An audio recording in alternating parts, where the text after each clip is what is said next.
folks, and welcome to another Saturday morning Samoflange. I'm Matt. That's my guy. That's my guy. Oh, that's my guy. This guy right here. You're a little guy. That's my guy. I'm Mikey. And I'm CJ. That's my guy. Oh, That's my guy. No, who's that guy? You're that guy. Yeah. You're that guy. Yeah. Okay, I think we need to explain that before they think we've gone insane. My little nephew came in, and that's how I talked to him. That's my guy, right Don't there. lie to the public. That's What? how you talk to us before we go on air. When y'all come in the door. Yeah. That's my guy. Come That's here. my guy. You're a little guy. Oh my goodness. Alright, so we're going to talk about the biggest movie letdowns. It is the start of the summer blockbuster. And there's a lot of movies we always look forward to, but there are some times where they just let us down. All the way downtown. And we're going to be talking about the biggest movie letdowns for us. Correct. Now, these have to be movies that we went in thinking this is going to be great. Mm-hmm. Right. And we came out going, oh my gosh, what just happened? Yeah. Now, this is very subjective as usual, but a lot of times movies will be really horrible. But if I thought that movie was going to be horrible, then it wasn't a disappointment to me because I knew it was going to, So there's some really bad movies that you're not going to hear me talk about. AKA, I went into Batman and Robin knowing what to expect. Batman and Robin, not on my list, knew it was going to suck. Anime fans, I went into Dragon Ball Evolution knowing it was going to be a piece of filth, and it was. Yeah, so these are movies that, man, we got our little movie underoos on. We got the popcorn. We got the date. You guys are wearing underwear? Well, I was talking retroactively in the theater, but we were just all geared up, jacked up, ready to see this movie. CJ doesn't wear underwear when he goes to the theater. You know that because of Fast and Furious. That's right. I know, right? That's right. That's my guy. I got to travel light, man. All right, so CJ, we're going to let you go first. All right. Give us number 5. Number 5 is going to be Wolverine. That first Wolverine that came out. Schnickety Snarl Origins? Yeah, not the one. It was not the Origins that came out where he was in Tokyo. No, I'm talking about it was called Wolverine Origins. It's called Wolverine Origins. That one's called Really? Wolverine Origins. That was a major disappointment for me. Really? You know what? I actually liked that. I liked that one pretty much. That's why. It wasn't great, No, but I didn't think it was But why was bad. it a letdown? Okay, the reasons that it was a letdown were not the same reasons as to why you thought it was a good movie. Because there were a lot of reasons I thought it was a good movie. But why I was let down was because a lot of it was so... I mean, I didn't get to see Captain America over there with him, when he was fighting through the Civil War and everything. Right, they didn't have the rights to show that. They didn't have the rights, but still, that was a little annoying to me. And, coming off of the other X-Men movies, X-Men Origins just didn't do it for me. And if I have to mention that Deadpool thing that happened at the end, oh my God. Right, no one liked the Deadpool treatment. That was just, it was unnecessary, and it gave me such a headache. But, so that was one of those movies that I was actually hopeful until about halfway through, and then it just crashed and burned for me. Okay. But there were reasons I liked that movie. It was sort of comical, like, it had the kind of, he said bub a lot, which was great. Right. They kind of took that out. And when he fought the Blob in the boxing ring, I thought that was really, really true to like comic. Yeah, I love a lot of those scenes. We can talk about comp movies another day, but yes. Yeah. All right. I actually have a tie at number 5, and I'll tell you why there's a tie at number 5 because it's the same actor, and I couldn't figure out which one should be, so I put them both. So it's a cross between Wild Wild West and Hancock. Because both of those movies, to me, they starring Will Smith, and he used to be like the box office king, and I couldn't really differentiate, so I just put them both there. Like Wild Wild West, I remember, came out in like 98. I'm like 19 years old. I thought this movie was going to be huge because at that time, Will Smith could do no wrong. Right. No, you're right. And he was box office king, and the previews to this movie made it look good. That song hit, and I mean, I love that Wild Wild West song. That's the best part of the movie. I do too. But whenever I saw the movie, I was like, a lot of good ideas, a lot of flash, a lot of pizzazz. There is this really good part whenever Selma Hayek has on those pajamas. I'm so glad you mentioned that because that was the best part of the movie. Yeah, it was. And then the little butt flap came undone. You got to see a little Selma Hayek booty crack. That was great. Yes. But besides that, it just fell apart. Like none of the pieces fit together whole. Like it just didn't work. And then Hancock, I wanted to think, all right, this is going to be a good rejuvenation of his career. The previews for that, The once trailer again, looks great. Looked great. It's like, oh, I like this idea. Like, Yes. kind of a smart, reluctant anti-hero. yeah, Great. like he doesn't want to help people. He just is drunk, and he's helping people only because he's quote unquote supposed to. But when I watched that, like once again, the first 20 minutes of it was okay. But when you get to the story and the meat of it, it's like, what? And then that Charlize Theron, and then all the spoilers I'm not going to get into between them two, and it's like, what am I watching? I have to agree with you wholeheartedly because I went into that movie expecting great things. I was very excited about that movie and just... Yeah, I won't even watch it on reruns. I never saw either of those in theaters. I saw Hancock on video. I actually enjoyed it, but it was on video. My expectations were already low. Yeah. I've never seen Wild Wild West because it looked like garbage to me at the beginning. I do love that song. And the other thing I love, you don't even know this, but of course, but Burger King. Yeah. Burger King was doing it at the time. Yeah! They were selling Wild Wild West sunglasses. I had some If of you those. bought a Whopper, you got it for like $2 or Yeah. whatever. I don't remember that. And I bought some of those I thought those sunglasses were so cool. They And they were were really actually cool. really good. I mean, I sat on them and bent them in half eventually. But for $2, they were really actually Man. good shades. And I wore them all the time. I love the shades. Isn't that weird? I never saw the movie, but I love those Matt shades. rolling around town listening to the song. Yeah, And yeah. wearing his Burger King shades. I did. I miss when restaurants used to do that because you remember when they had the glass Batman mugs at McDonald's? still have when them. Batman Forever came out. I still have Well, them. I have two those sets. are some of my Sad. very favorite collectibles. Is either Pizza Hut or McDonald's or Burger Yeah. King whenever they would give away the actual glasses, drinking glasses of things like E.T. or Muppets or whatever over the miss years. that. I wish they did that Yeah, again. I do too. Yeah, or more. Well, but with often. the Avengers coming out and everything, you'd think they would. I wonder why they don't. Is it because of glass and kids and they've gotten so... I have no idea. Now, the last people that I knew to do it was McDonald's 2 years ago for Christmas. The Coca-Cola glasses. Yeah. Yeah.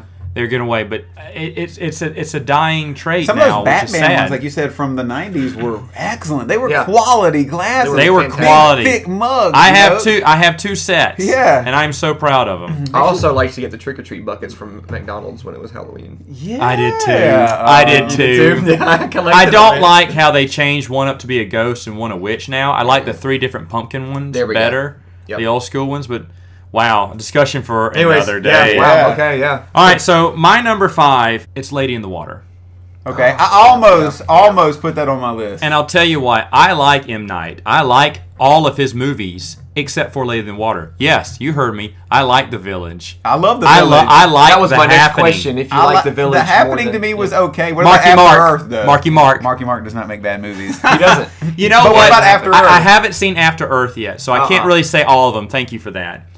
But the Can't thing, do it. But the thing is, like I that. haven't seen After Earth yet. But Ugh. the only one so far to me that was just awful was Lady in the Water. And when I went to go see that in theaters, my sights were set high. I thought this was going to be one of the best ones ever because he had come out with, of course, Sixth Sense, which is great. Unbreakable, which I think is excellent. That was It is great excellent. excellent. So he was coming out with hits. And to me, his most underrated movie, which is my favorite of his movies, Signs, came out. I right love Signs. Well, then you I had- love you had, Signs. And then The Village. But see, what happened was Lady in the Water came right after The Village, and I think The Village was a letdown to a lot of people. So Lady in the Water kind of didn't have that mystique because he had already kind of broken it. But not to me and you, because I thought The Village was great. I thought The Village. I love The Village, but I really want to see that movie again. I loved it that much. Yeah, Paul Giamatti starring in Lady in the Water, so you were naturally, But you know, think it's going to be good. it'd be good, and it was garbage. I sat there the whole time going, "This is horrible." Even the idea of a fairy tale story of a guy was he a janitor of an apartment? Or He a was the fix-it man? landlord, He was I the think. landlord or handyman or whatever. I think he owned the complexes, but he was also the Gosh, handyman. I don't remember. he was the landy man, the The landlord and the handyman. The Landy Man. The landy man. The landy But the lord. thing is, though, the dandy man, that a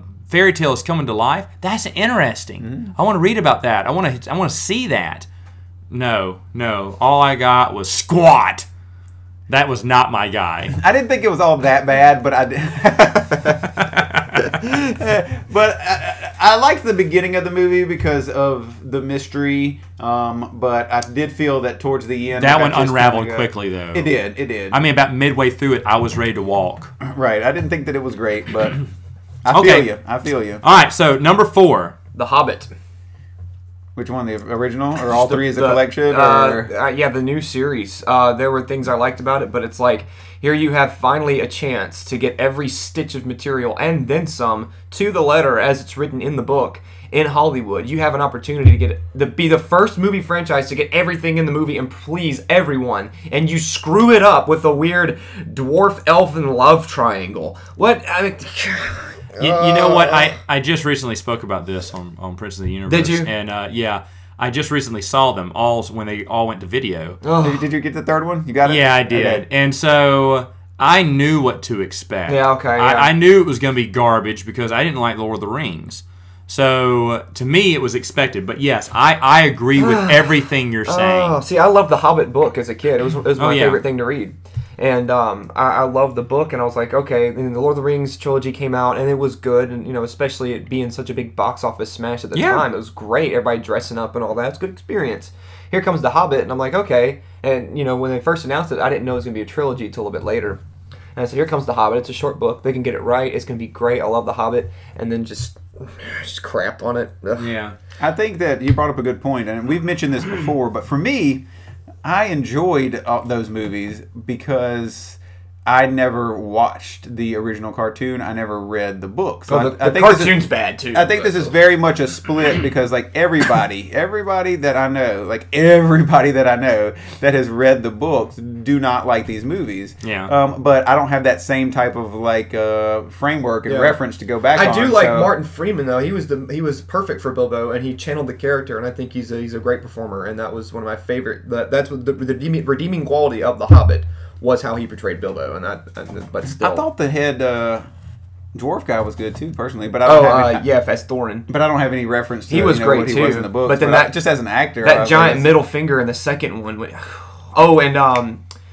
Benedict Cumberbatch as the voice of Smaug was terrifying. Now that's one thing I will say. When they had everything right in the book as it was written, when he went to confront Smaug for that first spot there, it was page for page from the book, and it was wonderful. And if the rest of the movies could have been like that, and there's no excuse why it couldn't have been, and I could talk about it for hours. Benedict Cumberbatch.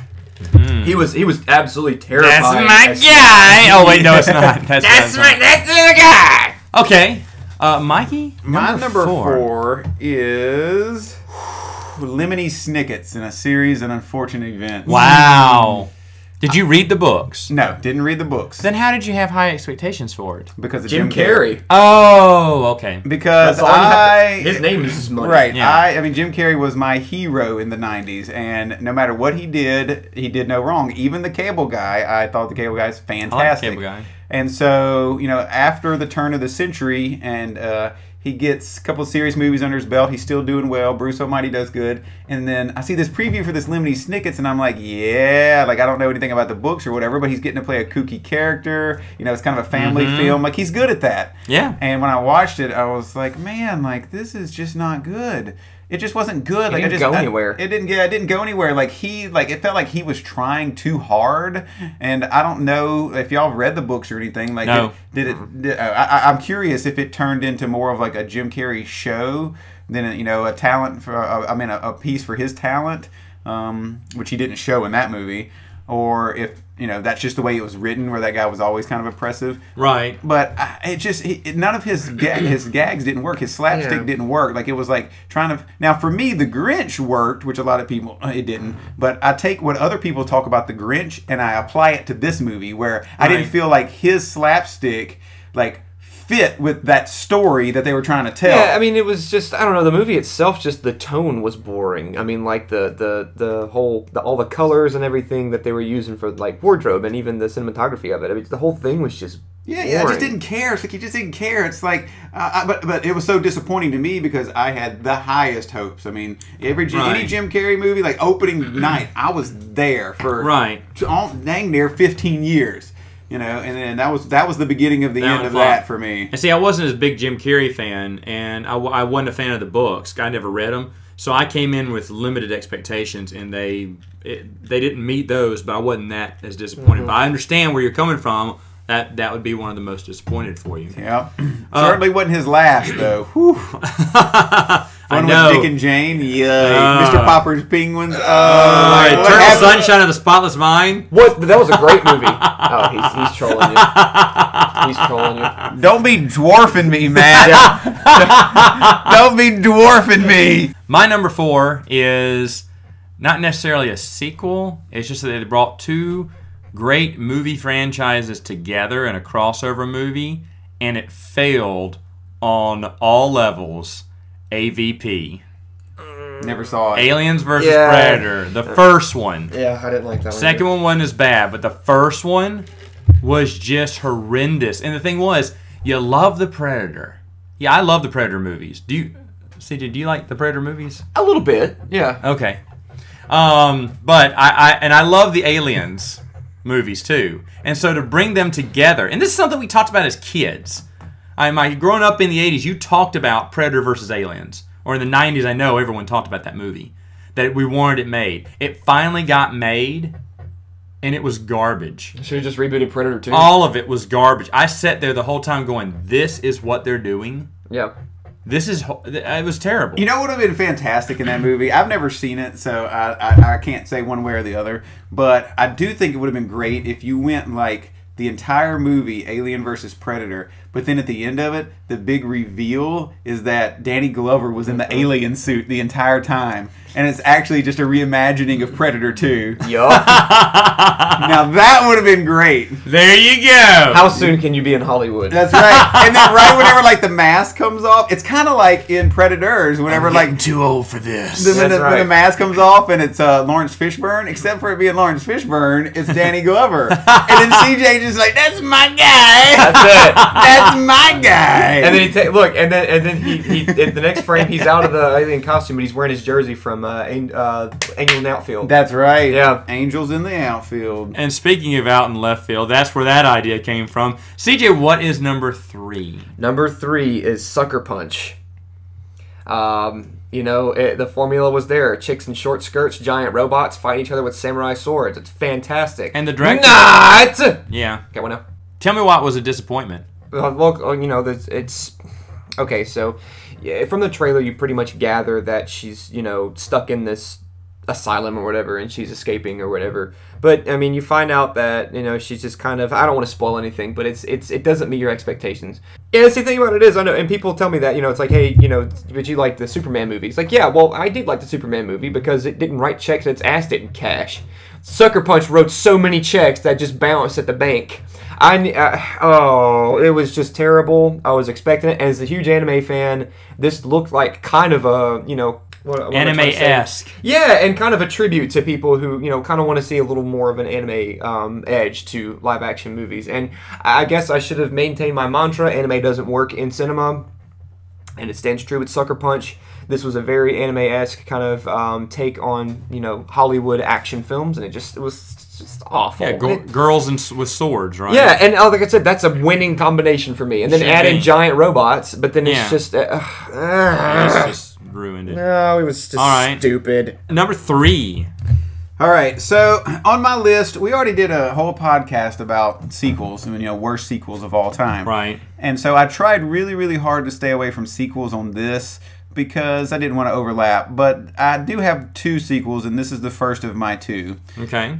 So my number 3 on my list is a movie that I actually saw with you, Matt. It's called A Good Day to Die Hard. It's one of the worst movies I've ever seen in my life. And I don't even want to waste my breath talking about it. Don't, because it's my number 1. Yeah. Wow. It was horrible. And the thing is, though, yeah, we try to stay away from sequels, but the thing is, though, folks, a sequel is a perfect example of when a movie can really let you down because you loved the ones that came before. In this case, I loved all 4 movies that came before. I did too. Like, all 4 Die Hard movies are great. They hit. They're so good. And then the 5th one comes out. I am excited. I am super excited. You have no reason not to be. And I was so just upset and sick at my stomach. I said, no, please take the name Die Hard off this. Call it Bruce Willis's Day Off or something, because it should not be included in the Die Hard-esque series. It didn't have anything to do really with Die Hard except for just that character, and he really wasn't even John McClane. No, he wasn't. He didn't have any of that fun. He was bored Bruce Willis. Yeah. And what, isn't there rumors that there's another one? Like, oh gosh. Do you know what though? I kind of hope so, because I hope it doesn't end on this. It's like when Rocky V. I was praying that there would be a Rocky VI, and we got Rocky Balboa, and all is good in the world now. Right. But if the series would have ended on Rocky V, I still would have been upset. I like a redemption movie needs to take place for Die Hard. Well, I just wouldn't have high hopes for it is my problem. But would I go see it? Yes. Yeah. My number 3 is the other sequel that I have on my list. It's Tremors 4. It's kind of cheating because it came out on video. Wow, yeah. But that's why I knocked it down I thought you liked all Tremors movies. I love all Tremors movies, but Tremors 4 is horrendous. And I can't recommend anyone watch it. If you watch it once. And that's it. And ask to borrow it from someone. Do not buy it. I wouldn't even buy it in that 4-pack. Don't even spend like $9.99 for 1 month of Netflix just to watch it. Man, we got like a pocket knife and cut out 4 from the shrink wrap. I would. You definitely should. It's horrendous. And that's why I'm glad they're making a Tremors 5, because it can't end on 4. 4 is too bad. But anyway, go ahead, CJ. What's your number 3? It happens to be Rush Hour 3. Number 2, actually. Oh, it's my number 2? Oh, it is number 2. Number 2. Rush Hour 3, though. Rush Hour 3. Okay. Yeah. I know you love the first 2. I love the first 2. And 3 was just, it wasn't that it was a terrible movie. It was just kind of felt like a rehash. It was really forgettable. There wasn't really anything new to add to it. Rush Hour 2, we explored Lee's past. Rush Hour 3, well, now we got to explore Lee's past even further, but this time in Paris. I mean, well, they didn't have nowhere to go because the first one was one of the gentlemen in the other person's territory. Exactly. And then the 2, they just flipped that. Exactly. And it worked. And that's but why they didn't have anywhere to go with 3. That's why 3 didn't work, because there was, 2 kind of wrapped it up. And so, I mean, they wanted more. I guess, did I want to see Chris Tucker and Jackie Chan back on the screen together? Of course. Right. But I just feel like Rush Hour 3 was kind of a lazy attempt at it. I mean, they had nowhere to go. And one of my movie commandments is thou shalt not make fun of Jackie Chan. So I have to disagree with that because I love Jackie Chan. But, no, to your point, though, this movie was made years later, right? Yeah, after Rush Hour 2 came out in 2001. Rush Hour 3 came out in 2007. So we're looking at a 6-year gap between Rush Hour 2 But there wasn't that big a gap between 1 and 2. No, 1 and 2 were like right on the 3 had heels. the bigger gap. And when you come back later on, it's hard to hit that same... It's the Godfather effect. That's it. Okay, because 1 and 2 are good. 3, to be honest, I like 3 too. But the reason it suffers a little bit because it's more modern day, and you can tell because it was made 20 years later. Right. Well, I mean, the thing about Rush Hour 3 is, of course it had. I mean, Jackie Chan does not disappoint, and of course Chris Tucker is hilarious. Mm-hmm. But it just, like I said, the reason I was disappointed with Rush Hour 3 is because, like, I've seen this before. Right. I understand. I understand that. I didn't necessarily complain when I was in the theaters watching them do their, Jackie Chan do his stunt scenes and Chris Tucker saying his one-liners and everything. But still, that movie, I was looking for that magic of 1 and 2, and I was just let down because I didn't get it. Funny note about Chris Tucker. Do you know he refuses to do any other movie unless it's Rush Hour 4? Really? Yes. Well, I knew he went off the map for a while to become like a preacher, and he completely did different the things only with his life. movie he will ever do is Rush Hour 4. Yeah, and there's that's why one of the hot Google searches right now is actually Rush Hour 4. Really? That's funny. No, because that's the only movie Chris Tucker will come back for because he loved the Rush Hour movies. But, I have to wonder if he's got something to do with, I don't think he does, or if he said anything about it, the Rush Hour TV series that they're looking to bring into, like, NBC, I doubt he would do a TV series. Yeah. Like, it's not going to be him, but I wonder if he has anything to do with it, because I know he loves the Rush Hour series. I don't know. But no, I'm definitely not for a Rush Hour TV series because if it doesn't have Jackie Chan or Chris Tucker... If it has Jackie Chan and Chris Tucker, I'm all for it. Yeah, I'd watch it. Yeah. Even if they go back to Paris? If it is like once a week, I get to see Jackie Chan and Chris Tucker. I agree. I love those two together. Yeah. All right, Mikey, who does number 2 work for? Number 2 works for DC Comics, and his name is Green Lantern. I knew it! I knew it! I knew that was the one you're going to put on there. I hate that movie so much. I knew that was going to be on there for It's you. just so bad. It is so bad, and it's high on my disappointing list because I thought it was going to be great. Like, I have a high like for Ryan Reynolds, I think that he's a good action star. I think he's really funny. Oh, yeah. He's just good on screen. Like, I like most of his movies. But and then at that time, it came out in 2011. So, you know, Iron Man came out in 2008. Like, these superhero movies are starting to pick up a little bit. Lots of buzz, you know. I mean, this was 4 years ago, so it's not as well established as it is now. It was, you know, and it's like, oh, hey, let's do Green Lantern. Yeah, all right. And it just was not good. Like, Ryan Reynolds as Green Lantern is a great idea. Let me just say it is. that. He is Hal Jordan. He is very cocky. But that script, the completely CGI'd suit, Man, I horrible, hated Yeah. horrible ideas because it looked painted on him. It looked bad, and the script was bad. He said he signed on before he read the script. Shame on you, Ryan Reynolds. Shame on you, because that script was horrible. I don't think ultimately it will hurt his career or anything. No. I mean, because now obviously he's doing Deadpool, and he's such like a good established star. But there's just no redeeming qualities in that movie. Like, I can usually find redeeming qualities in most any movie. Even Transformers 2, I could probably find something there. But with Green Lantern, like, I just can't. Like, if there's one thing, maybe it might be like the first 10 minutes of it before like he turns into the Green Lantern and he's just a cocky pilot, you know, because he can deliver those lines very well. Yeah, you know? fantastic. You know, that you see let's him like, see a Top Gun reboot with Ryan Reynolds. You know, I would go for that. I would see that. Yeah, that's my guy. That's my guy. That's my guy. All right, so my number 2 is one that none of you have on your list, but you may want to change your list after I say this. That's how confident I am in this number 2.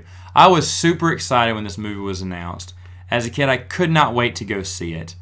It came out in theaters, and I, like everyone else in the world, were disappointed to see how they butchered Super Mario Brothers. Oh, yeah. I just threw up in my mouth a little bit. Yeah. How they completely missed the boat Leave on my that. video games alone. And because of its ramifications in the future, because of that movie, Nintendo has never since given out the rights to any of their games to become movies. That because, was bad. Because they are afraid That will happen again. That will happen again. It won't now. I think someone could really take care of one of the Zelda. I'd love to see a Zelda movie. Oh, yeah. And stuff like that.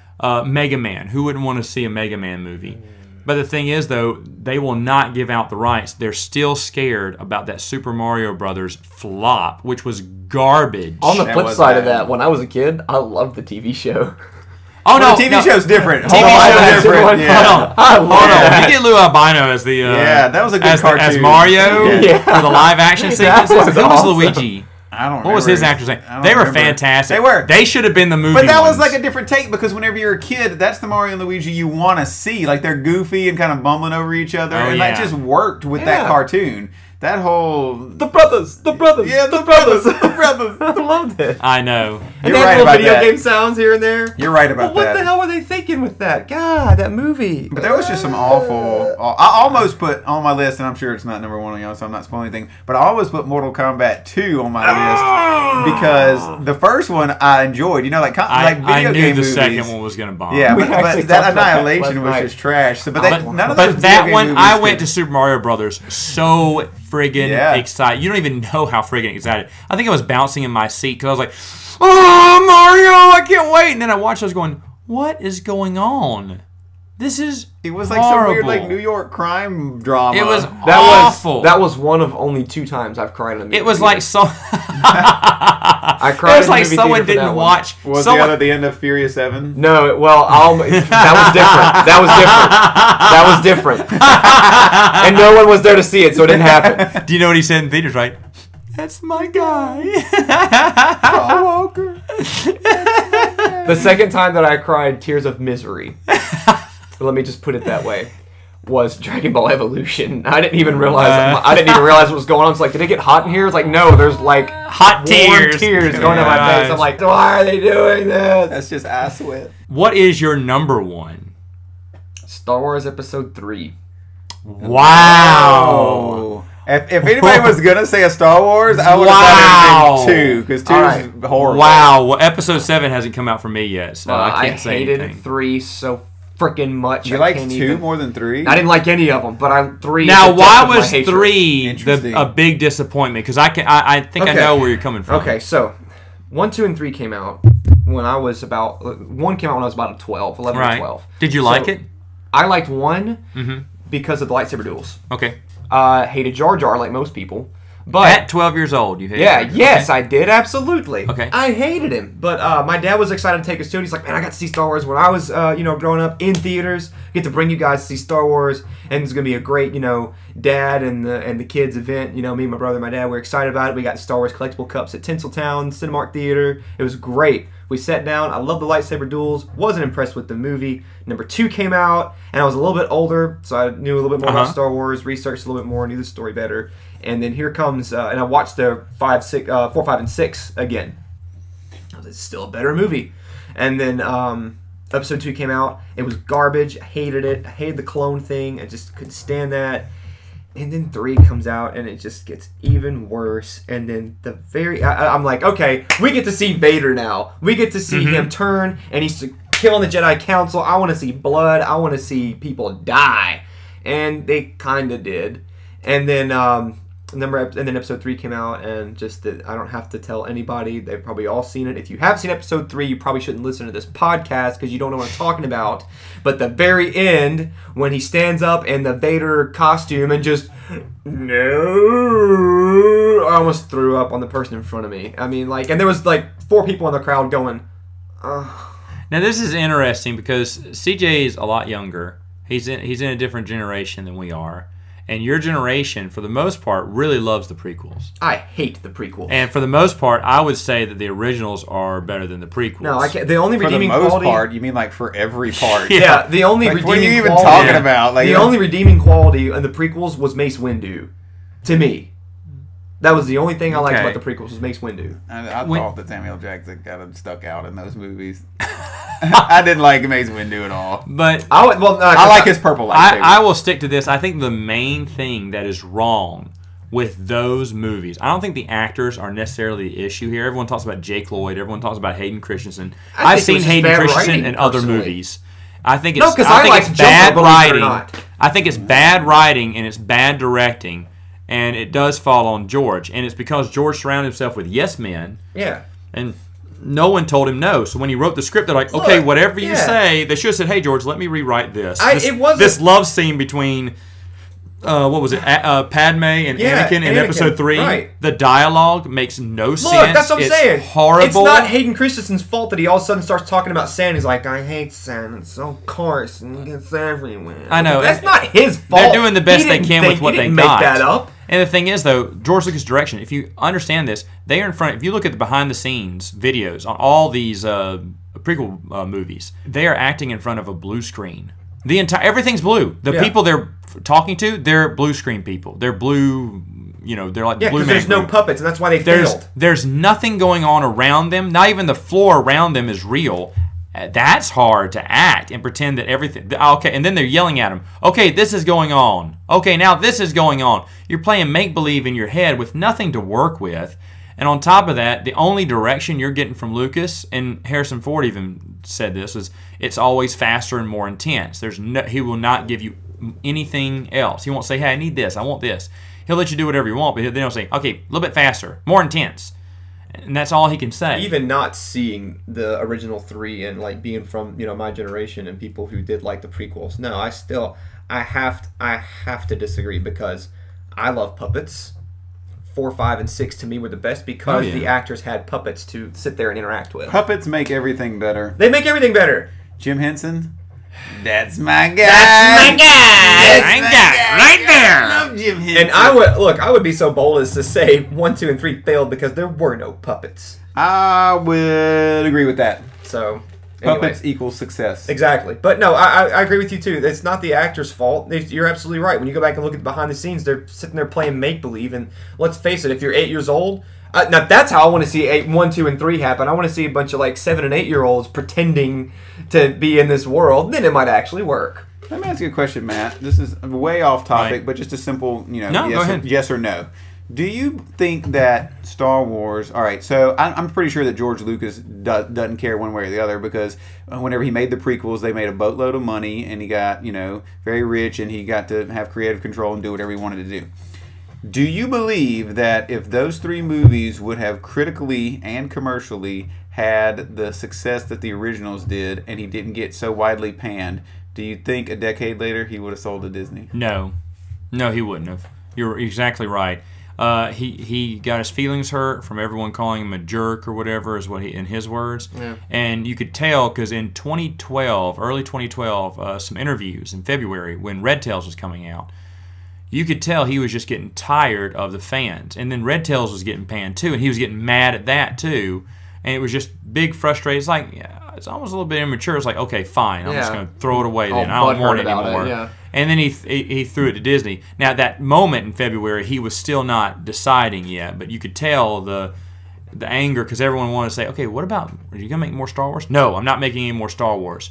He said, why would I make Star Wars for fans who call me a jerk? And that was quoted around there. So yeah, it ate at him. But he surrounded himself in a fantasy world, like I said, with people who always told him yes. You look at some of the interviews coming out now, and people are going, it was kind of weird because before I came in to talk to George, I had these people from Lucasfilm say, okay, never tell him no. That was one of the things. Always say yes, George. And don't mention this, and don't talk about this, and don't make a suggestion of this. If he says, how about this, you go ahead and do it. They prep them before they get in the presence of His Majesty, so they can always. But when you do that, you're gonna, you live in your own fantasy world, and now the whole world's coming out against him, and it's okay. People have been mocking George for a while, but now all these fan sites who have been praising George, a complete 180 now. Do you think he wishes he never would have made the prequels? I think his ego would not allow him to say that, but a part of him probably wishes so. I mean, because he would still be considered, a god if he would. He still would. Well, if he hadn't have retouched the '97 original trilogy re-releases, right? Yeah, he would have been still considered. Yeah. When he started messing with the original trilogy, that's when to me that's more egregious than the prequels. Adding in CGI Java in the first one, those couple things that he did, like that bothered me. Not more all than of the special edition stuff bothered me, but of course, no. Han not shooting first is Come the big on! Thing. Yeah. Never mind. Yeah. Sorry. But anyway, so what's your number one, Mikey? My number one, interestingly enough, we'll stay on the George Lucas topic. Uh-oh. Indiana Jones and the Kingdom of the Crystal Skull. I almost had that one on mine. It's got to be my number one. Like, I really thought Green Lantern was going to be number one because of how I feel about that movie. But when I talk about biggest disappointments ever, this is that same concept. Really, when you think about what we've been talking about with Star Wars, it's the same parallel because all 3 of the Indiana Jones movies are fantastic. I love them too. I mean, they're all different, but they all also are cohesive. It's a very interesting, cool story.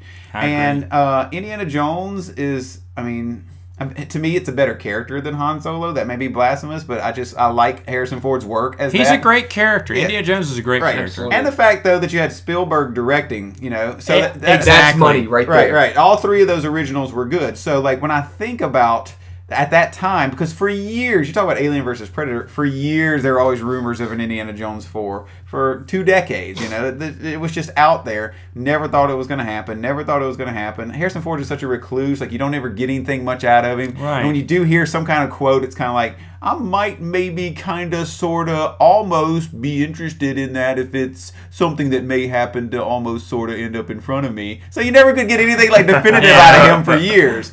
So finally, when you find out this is coming out and Spielberg is directing it, and it should have been a winning combination, right? And you just kind of see like a little bit of the story here, there. You're like, there's no way this can be bad, and because I love Spielberg, he's one of my very favorite directors ever. I mean, like anybody that doesn't like, Spielberg, maybe you don't like him, but I guarantee you like at least one of his movies. At least one of the things he's done, or maybe one of his. You have to. He's talented. He's Spielberg. I mean, he's the most. And again, on Indiana Jones and the Kingdom of the Crystal Skull, Lucas was adamant about his script. So Spielberg had to work with what he had. Now, Spielberg didn't even have the guts to tell old George and no, that's and what's weird to me, because he's the most powerful director on our planet. Yes. What is it? I mean, I know that they're friends. They are. And Lucas is really good at ideas. He's just not good at writing. He's good at story, but he's not good at script. That's a great way to put it, yeah. And so, and that's what was bad about this movie. He ruined it with, so many people talk about the aliens at the end. I don't necessarily mind putting aliens in there. I just didn't like the way it happened. It just got silly. Everything with Indiana Jones in the 80s was very deep-rooted, almost in history and fantasy. Like the MacGuffins were believable and more realistic. A crystal skull? What? Yeah, we've never even now. If it's like an Indian crystal skull, that looked similar to a scary-looking, freaky, one of those death masks from Mexico or whatever. Yeah. I would have believed that, but this one, it's like a crystalline skull of some weird alien. It's carved beautifully, and you're like, that MacGuffin did not interest me. Well, what happened really, especially if you look at Raiders of the Lost Ark and The Last Crusade. I mean, their stories are rooted in like biblical archaeology and history. Those are the most successful ones. And so it has this feel of realism to it, because you're familiar with it before they actually start talking about it. Right, but the special effects and the events that happen to him, like they're kind of death defying, but you kind of feel like maybe this guy could do that, the little like at the very beginning of Raiders of the Lost Ark, I got to get this idol, but I got to get this bag of sand weighted just right. Let me get a little bit out, these little touches, and then the big ball, and it's like, okay, well, maybe you could believe that maybe this guy could run away from a ball and just grab and whip across something and stick his hand underneath there to get a hat, before the wall comes down. Like there's all these little things that you're just like, man, it keeps you on the edge of your seat, but you could believe that maybe a guy could do this, for the reasons that he's doing it. Total fantasy world with Kingdom of the Crystal Skull. The whole business, Shia LaBeouf at that time wasn't all that bad, but the business with swinging with the monkeys and that whole scene, just like, what? Yeah. What? Terrible. No. Now, let me ask you this: are you excited about Jurassic World, or? I am, and that's a different thing for me. Like I'm excited about it. Yeah, could it end up on next year's most disappointment list? It could be. But it's that same feeling. It's like I like all three of the other Jurassic Park movies. I see this has a good story as long as the direction is good and the script is good and they don't try to do too much. Mm-hmm. Obviously there aren't real dinosaurs, so I know it's going to be CGI, but don't over CGI me. Make it believable like Spielberg did. Yeah, and I think he will, because even Jurassic. How old are the Jurassic Park movies? 93 was the first one. They still hold up. Like the first graphics one still holds up fantastic. Hold up. Like the CGI now does not look any better to me than what it did. Those velociraptors look real, dude. Yeah. Like, it holds up. But now there have been advances in technology, great advances. But just because you're more advanced in technology does not mean that your movie's going to look better or it's going to be better. Like me and Zach, the gentleman that was on here last week, we had a discussion last night about that, and it's how that computers in the early 80s, they used computers to, if they couldn't get a shot, they used computers to help out the movie, and it just worked. Nowadays, it's not if they can't get a shot, it's how far can we go with this technology, and you just don't believe it as much, and you're not as invested as much in that, and it's sad. Whatever. I will say this, though, the Metachlorian count with this podcast is high. That's right. You know why? Why? Because if you need to know what's the deal, call Fred Khalil! Oh man, if you need a house that's a steal, call Fred Khalil. Yeah, the house has got a brand new look and feel. Call Fred Khalil. Woo! Folks, that's all the time we have for today. We will see you next week with some more Saturday morning Samoflange. We miss you, Mark Addison. That's my guy. Mark Addison's my guy.